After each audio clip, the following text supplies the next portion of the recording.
Hello friends, అందరికీ నమస్కారం.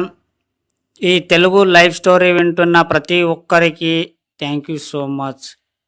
Money మంత్ర అంటే మైండ్ మంత్ర. ఇక మ్యూజిక్ వినడం తప్ప వేరే పనేం ఉండదు.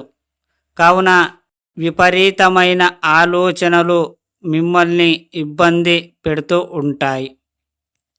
ఏవి పట్టించుకోకండి. ఆలోచనలు వచ్చి వచ్చి కొన్ని రోజులకి ఆగిపోతాయి.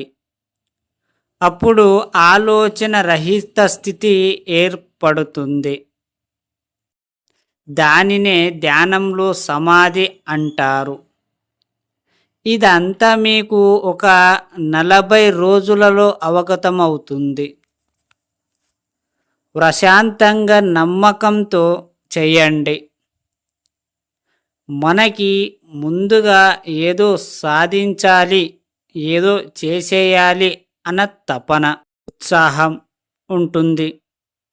మీరు ఆ స్ఫూర్తిని అలాగే కొనసాగించండి. అప్పుడే ఏదైనా సాధిస్తారు.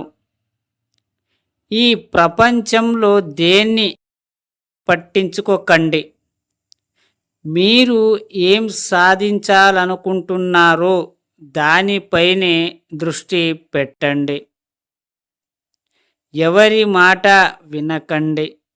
ఎందుకంటే ఎవరి మాట వినాలో తర్వాత చెప్పడం జరుగుతుంది. కేవలం మీ మాట మీరే వినాలి.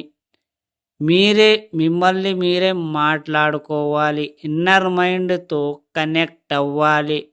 మీకేం కావాలో విశ్వాన్ని అడగాలి. మీ గోల్, మీరు ఏదైతే కావాలి అనుకుంటున్నారో మీ విశ్వాన్ని పదే పదే పదే అడిగినప్పుడల్లా దానికి గుర్తు చేయండి. మీరు పదే పదే మీకు కావాల్సింది అనడం వల్ల అది యూనివర్స్ తీసుకొని మీ ముందు ఉంచుతుంది. ఎందుకంటే ఏదైతే నువ్వు ఎక్కువ సార్లు అంటావో అదే మన విశ్వం తీసుకుంటుంది. మీరు ఒక మ్యూజిక్ ఎక్కడైనా సరే మీకు దాన్ని విన్నారంటే మీకు ఇష్టమైందంటే నీ నోటిలోనే ఉంటుంది. ఎప్పుడైనా నువ్వు పాడగలుగుతావు.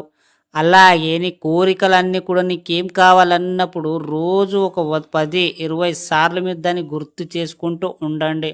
ఖచ్చితంగా అయినట్టు మీరు ఫీల్ అవ్వండి. విశ్వాన్ని అడగండి. అర్థమయ్యిందా ఫ్రెండ్స్? మీకే 40 రోజుల్లో మీకు అవగతమవుతుంది నిజమా కాదా అని. ఈ స్టోరీ విన్న ప్రతి ఒక్కరికి థ్యాంక్ యూ సో మచ్. అలాగే విశ్వానికి కృతజ్ఞతలు.